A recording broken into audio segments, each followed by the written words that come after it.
अस्सलामुअलैकुम। वेलकम है आपका मेरे चैनल कासम स्टोरीज़ में। शुरू करते हैं आज की खौफनाक स्टोरी। अस्सलामुअलैकुम, मेरा नाम अली है और मैं लाहौर से हूँ। ये बात तब की है जब मैं फर्स्ट ईयर में होता था, आज से 15 साल पहले।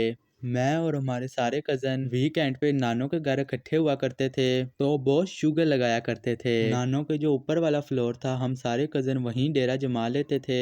रात रात भर हम लूडो वगैरह खेलते, कुछ खाने पीने की चीजें लाके हम खूब इंजॉय किया करते। सारे बड़े नीचे वाले फ्लोर पे होते थे, मिलकर महफिल जमाया करते थे। नानी का घर ऐसी सोसाइटी में था जहाँ काफी मकान अभी नए बन रहे थे। जो घर हमारी नानों का था वो बहुत पुराना था, वहाँ के तकरीबन सारे घरों को गिरा दिया गया था। एक हमारी नानों का घर था, एक उनके सामने बहुत पुराना घर था जो कहा जाता है प्रॉपर्टी झगड़े में अभी तक किसी के हिस्से में नहीं आया। काफी अरसे से खाली पड़ा है। जब से हमने होश संभाली थी उस घर को बंद ही देखा था। इस घर से हम बहुत डरा करते थे। रात को जब हम फर्स्ट फ्लोर से उस घर को देखा करते, बहुत ही अजीब और खौफनाक वाइब आया करती थी। सर्दियों की रातें थी, हमने हीटर जला रखा था, लूडो खेल रहे थे, बहुत शोर हो रहा था। बड़ों ने हमें डांटा कि तुम लोग खामोश होकर खेलो, खेल सकते हो तो खेलो, नीचे हम सब सोने लगे हैं, नहीं तो तुम लोगों को भी जल्दी सोना पड़ेगा। चलो, हम लोगों ने कहा शोर नहीं करेंगे, पर अभी हमें जल्दी सोने के लिए फोर्स ना करें। ये होने के बाद हम लोगों ने बहुत खामोशी से अपना गेम खेलने लगे। कमरे में बहुत ज्यादा खामोशी हो गई थी। थोड़ी देर बाद हमें सामने वाले घर से कुछ अजीब सी आवाजें आने लगी, जैसे वहाँ कोई है। हम हल्की खुसर पुसर कर ही रहे थे, एक कज़न ने कहा चुप हो, ये आवाज तुम्हें सुनाई दी है जो मैंने सुनी है। हमने कहा कौन सी आवाज? कहने लगा अभी सुनना। तो वक्फे वक्फे से एक ऐसी आवाज आ रही थी जैसे कोई बुरी औरत जो एक ऊंची आवाज में चीख मारती है, पर वो बहुत कम आवाज आ रही थी क्योंकि सर्दी की वजह से हमने अपनी सारी विंडो बंद कर रखी थी, इसीलिए हमें वो आवाज बहुत कम आ रही थी।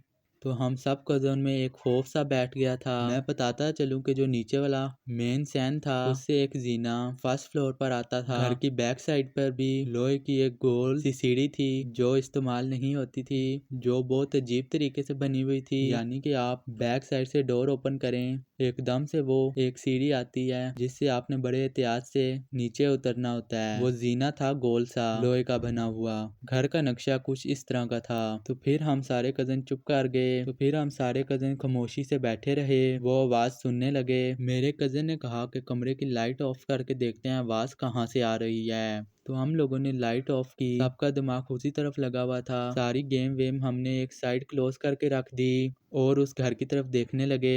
उस घर से एक रोशनी सी नजर आती, हम देखते हैं वहाँ कोई भी नहीं होता। वो आवाज हमने नोट की कि उसी घर से आ रही थी। तो हमारी वो एज ऐसी थी कि हमारी सारी कज़न फीमेल और मेल हीरो बनने का भी हमें शौक था। मैं कहता हूँ कि मैं देख के आता हूँ। उस टाइम हमारे पास मोबाइल नहीं हुआ करते थे। मैंने एक टॉर्च ली, मैं कमरे से उस जीने की तरफ से नीचे उतरने लगा। सब ने मना किया कि नहीं जाओ, बहुत डर लग रहा है, खुदा ना खास्ता कुछ हो ना जाए। मैंने कहा नहीं, मैं जाऊंगा। मैं पीछे वाला दरवाजा खोलता हूँ कि उस तरफ से ना उतरूं, बड़ों को खबर ना हो जाए। मैं दरवाजे से जीने से नीचे उतरता हूँ, आहिस्ता आहिस्ता उस घर की तरफ बढ़ता हूँ। उस घर का जो दरवाजा था वो बहुत ही नीचे था, उसके ऊपर चढ़ता हूँ। उसके बाद उस घर के अंदर छलांग लगा देता हूँ।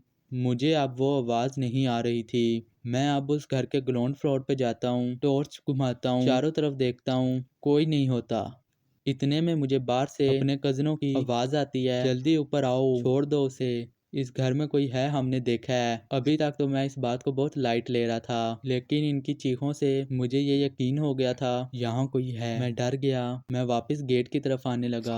आप यकीन जाने, जब मैं गेट की तरफ आ रहा था तब मुझे लगा कि मेरे पीछे कोई है। मैं गेट चढ़ने की कोशिश करने लगा, मैं गेट चढ़ने की कोशिश कर रहा हूँ पर चढ़ नहीं पा रहा। यकीन जाने वो इतना नीचे गेट था, मेरी हिम्मत ही नहीं हो पा रही थी कि मैं उस गेट को फलांगू। सामने विंडो में खड़े होकर मेरे सारे कजिन चीख रहे थे कि जल्दी आओ, हमने कोई देखा है ऊपर फर्स्ट फ्लोर पर। मैं जब छलांग लगा रहा था, गेट पे चढ़ता हूँ, मुझे ऐसा फील हुआ बारी बारी दो हाथ हैं, जिन हाथों की गर्मी मुझे महसूस हुई। उन्होंने मेरी टांगों को कायदा पकड़ कर खींचा। मैंने बड़ी मुश्किल से अपनी टांगे चलाई, झटका और किसी तरह गेट फलांग कर भागा। जल्दी से दरवाजा बंद कर लिया। सारे कजन्स ने विंडो शिंडो बंद कर दी। मेरी कुछ कजन रोने लग गई। हमने फर्स्ट फ्लोर पर देखा था कि एक सफेद कलर की ड्रेस में एक औरत खड़ी थी। जब तुम नीचे गए थे बाकायदा मैं भी डरा हुआ था, सभी डरे हुए थे, हमारे दिलों में खौफ ने डेरा लगा रखा था। हम बस दुबक कर अपनी रजाइयों में घुस गए, बस खामोशी से बैठे रहे।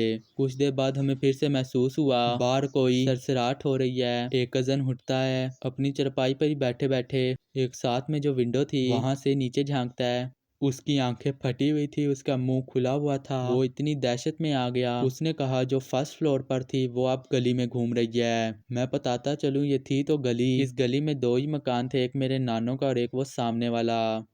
इसके सामने एक खुला मैदान था, दूर दूर तक कोई आबादी नहीं थी। एक गली क्रॉस करने के बाद ही कुछ घर थे, घर भी ऐसे थे गैप गैप से। अब उस गली में सन्नाटा था। एक बल्ब जल रहा होता है, आज वो भी बंद था। वो बल्ब भी एक अम्ब्रेला टाइप की लोहे की शीट के नीचे था, आज वो बल्ब बंद था। गली में अंधेरा था। वाइट ड्रेस में वो औरत दिखाई दे रही थी। मेरे कजन ने बहुत हल्की आवाज से हम सब से कहा कि वो गली में घूम रही है। जब मेरे कजन ने बात कही, यकीन माने हमारे तो डर से रोंगटे ही खड़े हो गए। डर की वो कैफियत थी जो मैं बयान नहीं कर सकता। बाहर मुसलसल किसी के चलने की आवाज आ रही थी। हमने फील किया कि वो आवाज चलते चलते वो अब आवाज जीने तक आ चुकी है, जैसे कोई उस लोहे के जीने पे चढ़ रहा हो, स्टेप पर कदम रख रहा हो। सन्नाटे में रात में वो बहुत अजीब और खौफनाक एहसास था। कोई जीने पे चलता चलता ऊपर आ गया, हमारे डोर के बाहर खड़ा हो गया। बस वो बाहर खड़ा हुआ है। थोड़ी देर बाद उसने हल्का सा नॉक किया, बहुत हल्के से, जैसे दरवाजा नॉक किया उसने।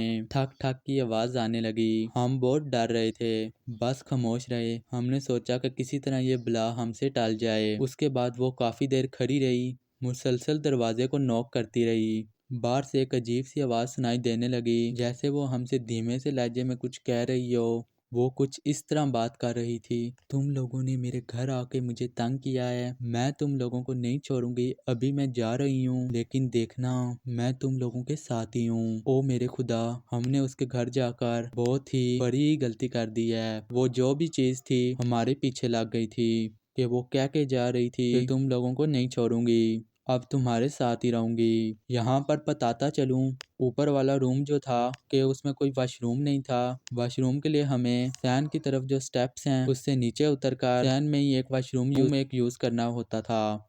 लेकिन वो चली तो गई थी, अपना डर हमारे दिलों पर डाल कर गई थी। अब होता ऐसे है कि 2 घंटे गुजर जाते हैं।